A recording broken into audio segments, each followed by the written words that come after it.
So today, we are going to review this top tube bag ng bike and then saddle bag ng Topic. Topic or Tupic.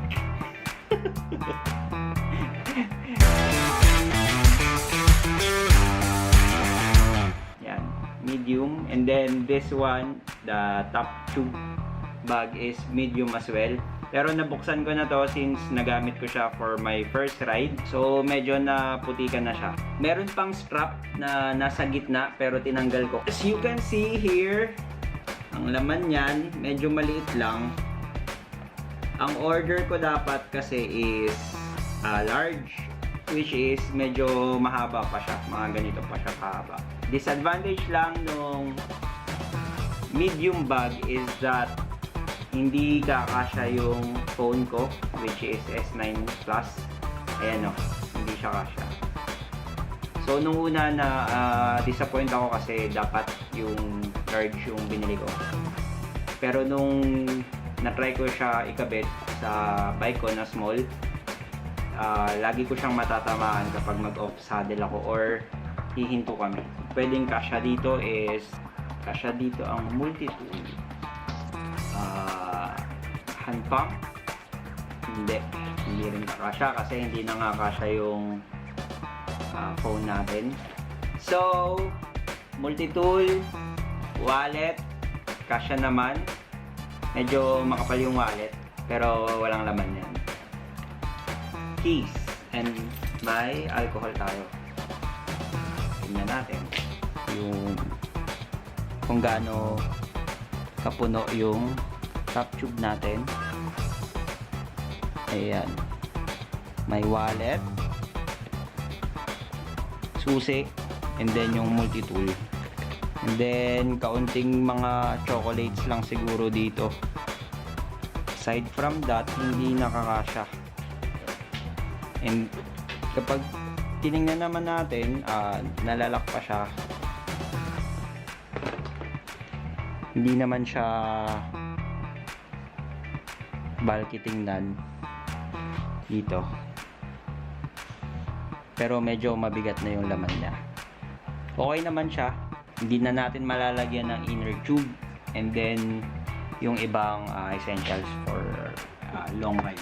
Ang nagustuhan ko lang dito sa bag na to is yung butas niya for power bank. Yan o. And then pwede mo ring i-charge yung flashlight mo or yung bike lights mo on the go, as well as yung cellphone mo na nakamount sa handlebar. And then medyo nag-alangan lang ako dito kasi hindi ito waterproof, pero ito lang kasi yung nagandahan ako. Kadalasan may dinadala akong extra piece of plastic para sa mga essentials na dapat hindi mapasa. Yun, top tube ng Topic. Ang sukat nito is, let's see, popost ko sa description yung pinaka size nito, pero dito makikita natin na more or less 7 inches 7 inches, and then by 4 7 inches by 4. Yan. Okay ang panukat ko. Ang home bodies. Try natin to mamaya sa bike kung paano yung forma niya sa bike. Next one is this medium aero wedge Topic, which is yung quick click. Meron siyang, ibig sabihin nun is hindi siya scrap yung pagkakabit natin. Meron siyang plastic na mounting point sa saddle natin. Need natin siya i-screw. Ang price pala nito sa Shopee is 1,988.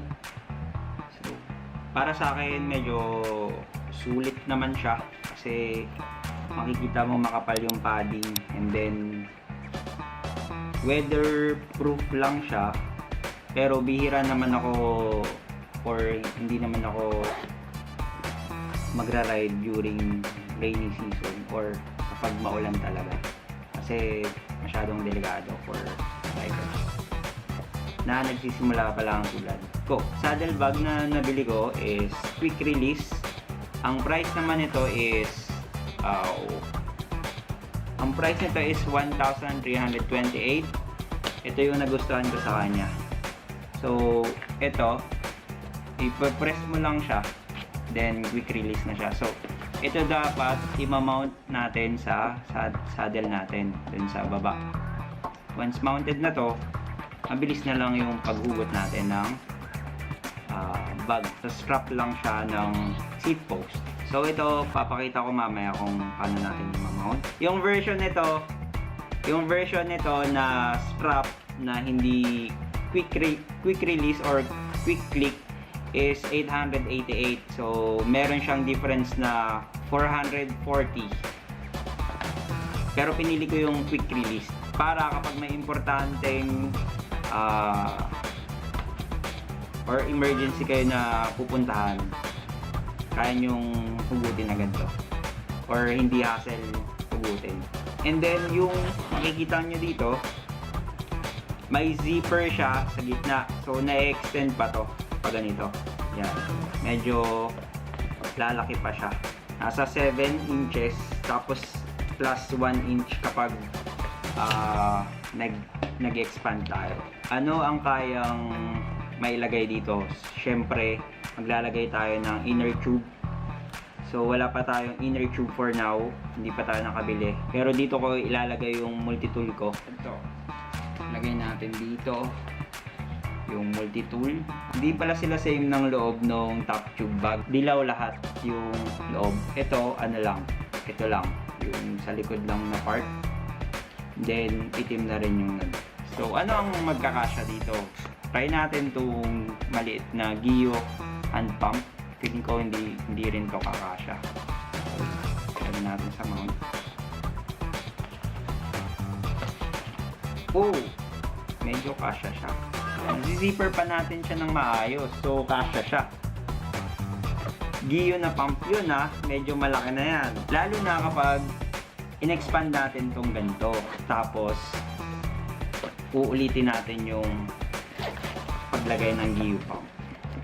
So, expanded na siya. Isasara na lang na ulit natin. Yan. Medyo hindi na siya ganun kasikip kanina. So, kasyang-kasya na yung hand pump, inner tube, patch kits, tapos try natin, wallet. 4 inches by 4 inches. Mga 4 inches by 4 inches. Subukan natin. Kasya.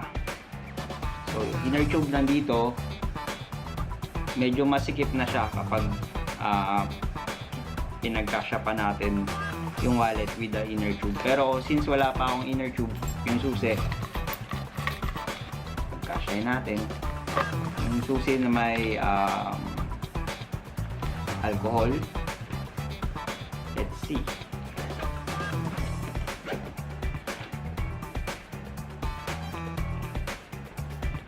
Ayun, dun tayo nagka-problema. Yan o, medyo cramp na siya kahit na naka-extend na yung bag. Ang laman nito for now is the hand pump, the wallet, and yung susi with alcohol. So kung nauuhaw kayo and then kailangan nyo rin ng alcohol, titingnan natin kung magkakasya yung gin dito. Ako lang magre-review ng ganito. Oh man! Saktong sakto. Dito ko talaga binili to. Ayan o. Kita nyo naman. Kapag may ride kayo, and then discreet kayo, yan ang kasagutan. Pero huwag kayo magra-ride and then inom ng alak kasi masama. So, ito, sinubukan lang natin kung magkakasya yung mga drinks natin, and then kunwari yung Coke in can, ganun. Tignan. Try naman natin siya sa bike kung paano yung mga pormahan.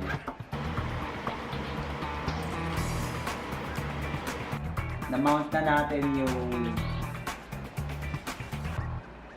pang-connect. Quick click dun sa saddle bag. Then, unzip natin. Quick click lang natin ito. You know, may click. Then, ito lang.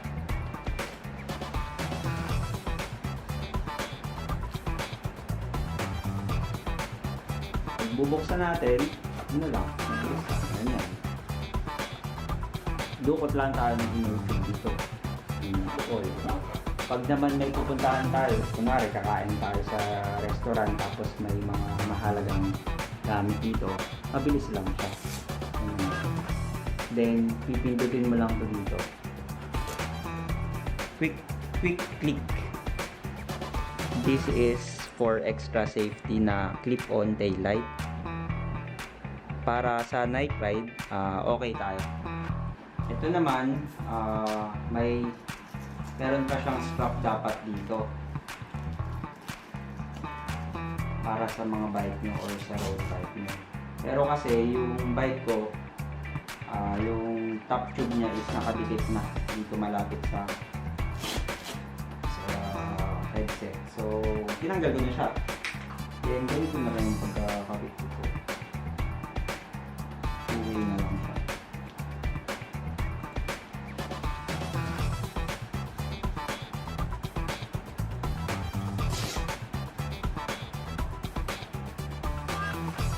Parehas na medium yung binili ko kasi mga semi-long rides na naman gagawin natin.